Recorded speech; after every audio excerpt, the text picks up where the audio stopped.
Hello, everyone. Hey, look, I know this story has been trending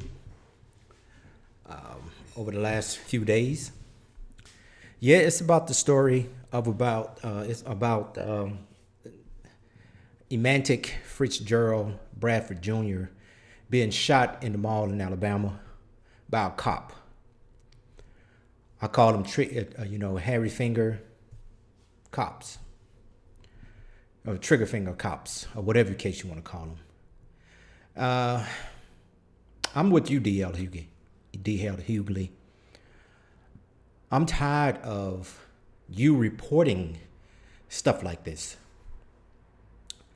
I'm tired of listening to things like this. Now, when I was in the military, you were supposed to doggone just be seen and not heard. Well, I graduated from the military through retirement, so I can say whatever the hell I want to say. This is bull crap. It's straight up bull crap.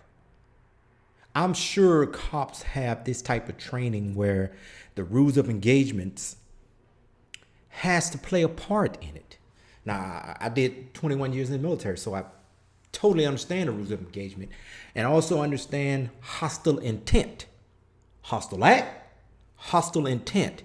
Did Emantic have a hostile act towards you, or did he have a hostile intent? There's a difference. Okay? Either way, if he'd had a hostile act or a hostile intent towards you, then you may have been justified. But what is every living organism on this planet, I guess you can say, well, I'm going to say every living human on this planet has? It's called fight or flight. When those people heard the gunfire at the mall, I looked at a couple of videos, people was running. Hell, I would have did the same thing too. I would have been running for my life because, bullets have no names on it. Bullet has nothing but a straight direction unless it get deflected by something. So it's going to go until it stops, until it hits somebody or until it stops. So they did the right thing running out of there. So that's called fight or flight.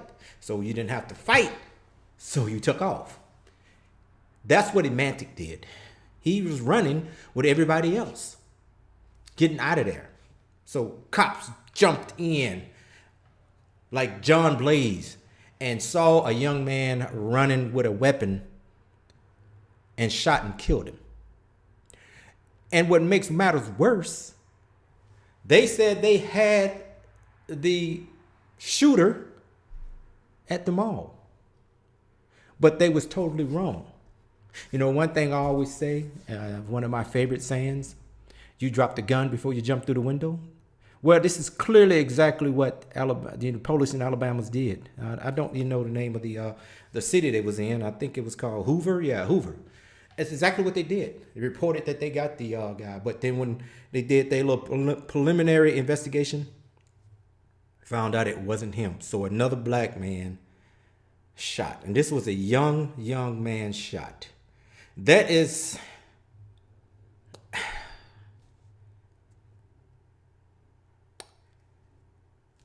words can't explain how I'm feeling inside about stuff like this. It has to stop. We elected our politicians in office to enforce something that can alleviate some of these police shootings. What can we do? What can we do, as citizens of the United States? What can we do? Not as politicians, but as citizens. Well, I think some of the things we need to do is continue to put pressure, and I mean untold pressure, on the politicians that we put in office. Who's in charge of the states? The governor. The governor is in charge of the state. So if somebody or a lot of people collectively together, one person cannot do it, but collectively together, if y'all come together and put pressure on these governors, you probably can get some gun laws changed in each state. This was a young man that probably had a bright future, only to be gunned down by some trigger finger cop. You know, Tupac had a song called Changes. And I'm not going to go through the whole song, but there was a couple of sentences in that song that he said that still resonates today. And this was like, what, 20 years ago, I think? Cops give a damn about a Negro. Pull the trigger, killer, N-word. He's a hero. Think about that for a minute. Do you cops get up in the morning saying that I want to kill a black man? No, I would hope not. So why are y'all always gunning a black man down? With a weapon, without a weapon. You gun him down.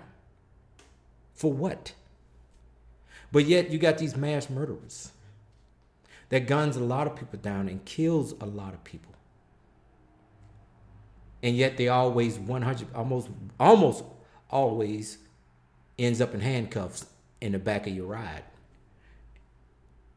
And I hate to say it, but you did take one of them to get some food. What is it? You know, there's a book called Breaking Ranks out there.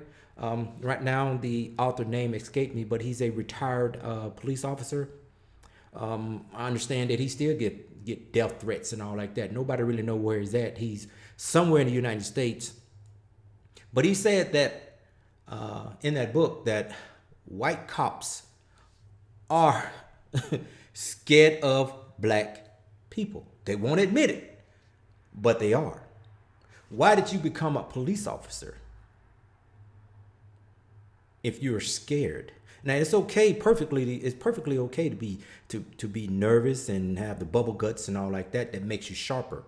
But that doesn't mean you have to just go shoot someone just because you can. You know, I don't know what's going to happen. But as always, they definitely put this police officer on administrative leave and they still getting paid.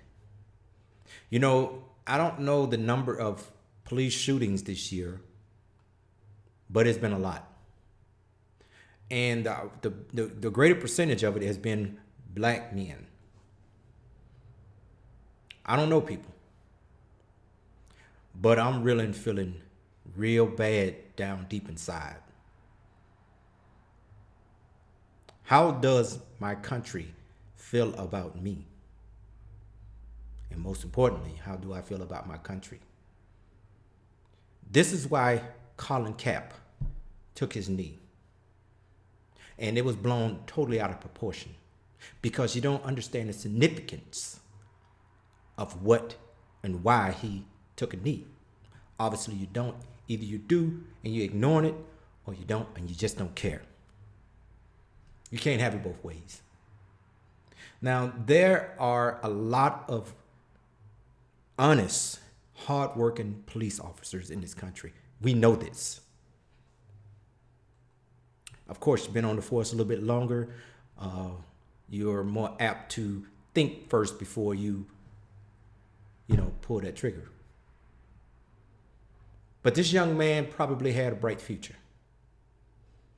And his mother and father is in that unwelcome category of having a loved one or a child killed by the hands of police officers. You know, Mr. President, when you was on your campaign trail and you told black people that why not vote for you, what do you have to lose? You've been in office almost 2 years now. We have lost a lot in the 2 years that you've been in office. And when I say a lot, I'm talking about lives lost. Black men lives lost at the hands of police officers. Now, I don't know a lot about politics, okay, especially when it comes to presidential powers. But I think there's something that you can do to help us so this right here tragedy can be eliminated. Never happen again. What can we do? People, comment please. Let's start this conversation about what we can do to help our politicians so we can end this police violence, this police killings, and the things of that nature. What can we do? Please subscribe to my channel. More videos will be coming. Thank you for watching this video, and I'll see you on the next one.